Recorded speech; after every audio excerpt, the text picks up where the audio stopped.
আমাদের ভারতবর্ষে বিরাট বড় একটা জিনিস হতে চলেছে, যেটার ব্যাপারে প্রত্যেক ভারতীয়কে জানা খুব দরকার। আপনারা যদি ভারতীয়, তাহলে আপনারা এই ভিডিওটাকে দেখুন এবং সকল ভারতীয়দেরকে আপনারা পাঠিয়ে দেবেন। দর্শকবৃন্দ নমস্কার, আমি কৃষ্ণকান্ত সিনহা শিলচর নিউজে আবার আপনাদের সবাইকে স্বাগত জানাই। স্পেশাল একটা রিপোর্ট নিয়ে আসলাম।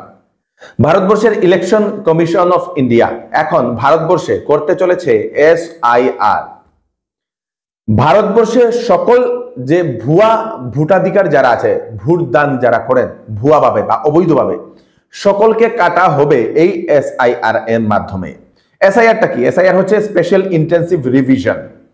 এই স্পেশাল ইন্টেন্সিভ রিভিশনের মাধ্যমে যে সকল ভুয়া ভোটাধিকার আছে, যে সকল ভুয়া ভোটদাতা যারা আছে, মতদাতা যারা আছে, যারা অবৈধভাবে বাইরের দেশ থেকে বিদেশ থেকে ভারতবর্ষে এসে বসবাস করে সেই ভোটার কার্ড বানিয়েছেন, সবার নাম এখন কাটা হবে।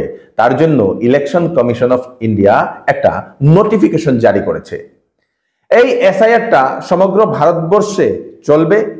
দেখা গেছে বিভিন্ন মানুষ ভারতবর্ষে বিভিন্ন নাগরিক এক শহর থেকে অন্য শহর বা এক রাজ্য থেকে অন্য রাজ্যে গিয়ে ওনারা রোজগারের জন্য, পড়াশোনার জন্য বসবাস করেন। থাকতে থাকতে সেখানেও ওনারা ভোটার কার্ড বানিয়ে নেন। তার সঙ্গে কি হয়, একজন মানুষের একসঙ্গে দুটা ভোটার কার্ড হয়ে গেছে। এরকম ভারতবর্ষে কয়েক কোটি ভোটার আছে। সেই সকল ভোটারদেরকে প্রথম শনাক্ত করা হবে, তাদেরকে কাটা হবে, মানে একটা ভোটার কাটা হবে। দর্শকবৃন্দ, একজন ব্যক্তির একটাই ভোটার কার্ড থাকবে। তার সঙ্গে দেখা গেছে বহু লোক বিদেশ থেকে, বাংলাদেশ থেকে বা অন্যান্য আমাদের পার্শ্ববর্তী যে দেশগুলো, সেই দেশগুলো থেকে অবৈধভাবে ভারতবর্ষে রোজগারের জন্য প্রবেশ করেছে। এখানে থাকতে এখানে ওনারা ভুয়া নথিপত্র, টাকা পয়সা দিয়ে বানিয়ে ওনারা ভোটার কার্ড বানিয়ে ফেলেছেন। সেই সকল ভোটারদেরকেও শনাক্ত করা হবে। তারপরে সেই সকল ভোটারদেরকেও নাম কাটা হবে।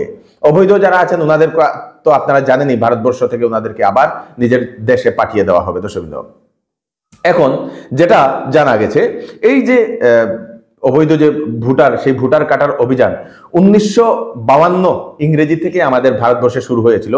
1952 থেকে 2004 পর্যন্ত মোট 13 বার এই অভিযান চলেছে আমাদের ভারতবর্ষে। প্রথম হয়েছিল 1952-তে একবার, 1952 থেকে 1956 পর্যন্ত, তারপরে আপনাদের 1957 এবং 1961-এ।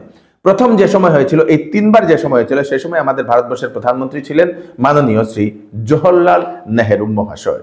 তো এই যে SIRটা শীঘ্রই আমাদের ভারতবর্ষে লাগু হতে চলেছে, আগামী 2-3 বছরের মধ্যে সেটা সম্পূর্ণ শেষ হবে। এই যে ইলেকশন কমিশন অফ ইন্ডিয়া যে পদক্ষেপটা নিয়েছে, সেটা কি ঠিক হয়েছে? আপনারা আপনাদের নিশ্চয়ই মতামত প্রকাশ করবেন। দর্শকবৃন্দ, ভিডিওটা সবাইকে পাঠিয়ে দেবেন, যাতে সবার কাছে এই ইনফরমেশনটা পৌঁছে যায়, যাতে সবাই জানতে পারে। যারা ভুয়া ভোটার আছে, যারা অবৈধ ভোটার আছে, তাদের কাছে যাতে পৌঁছে যাক, যাতে তারা জানতে পারে, আগে থেকেই ব্যবস্থা করে নেবে। Thank you so much for watching. নমস্কার।